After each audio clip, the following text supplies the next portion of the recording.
This is CommunicAsia TV with David Hartshorn of the GVF, who has some major news for us today. David, you're here at the conference, but this morning in this very room you announced a global initiative that's going to have a dramatic impact on satellite space. Please tell us about it.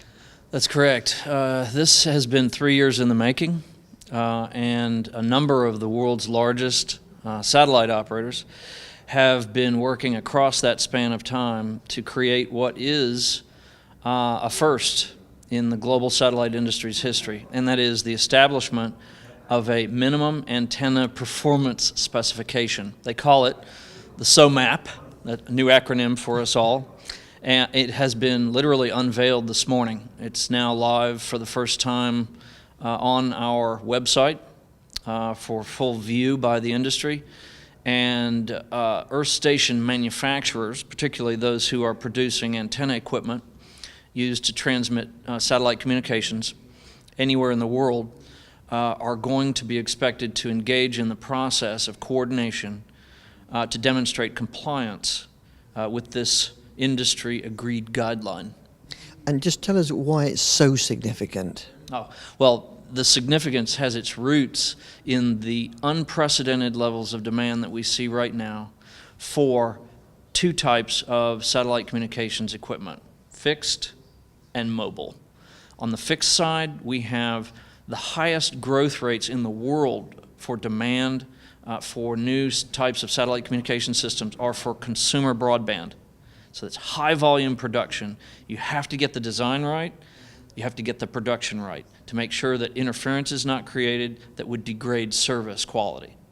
The other, mobility. We're talking about what we call SATCOM on the move terminals on vessels at sea of various classes, as well as vehicles on the land on various grades of road condition. Some of them are flat and smooth, others much less so. That creates a huge challenge on pointing accuracy. Again, interference prevention is the name of the game here. Both of these areas are bright spots right now in the satellite industry because of the surging demand. So what is most significant about this is that these operators have collaborated. They've put their competitive differences aside over a significant period of time to develop this specification because they see it as essential in assuring that the industry takes quality of service to the next level worldwide. Well, congratulations on that news. Now, as well as planning that, you've managed to find time to chair a session here in the conference. Can you just review that for us, and what were the main findings?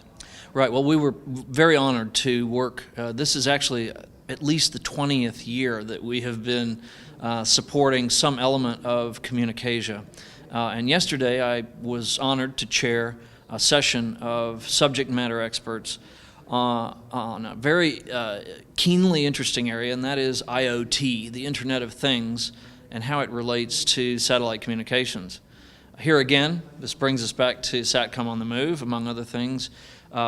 Will the connected car be enabled by the millions by satellite? That's a big question, and we don't have any definitive answers to that, but there are strong suggestions that the satellite industry has a unique role to play in delivering ubiquitous access to those types of connectivity requirements.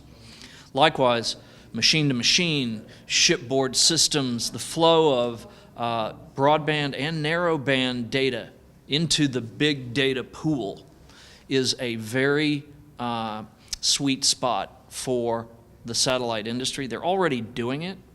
The question is how much more and what new types of applications are going to be served.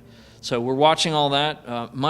Some of the answers to those questions were revealed in yesterday's session, and I feel sure that in the next CommunicAsia we'll build on that dialogue to get even more granular with answers. Well, it sounds like you've had a great week. Thanks for talking to us. Thank you, Brian.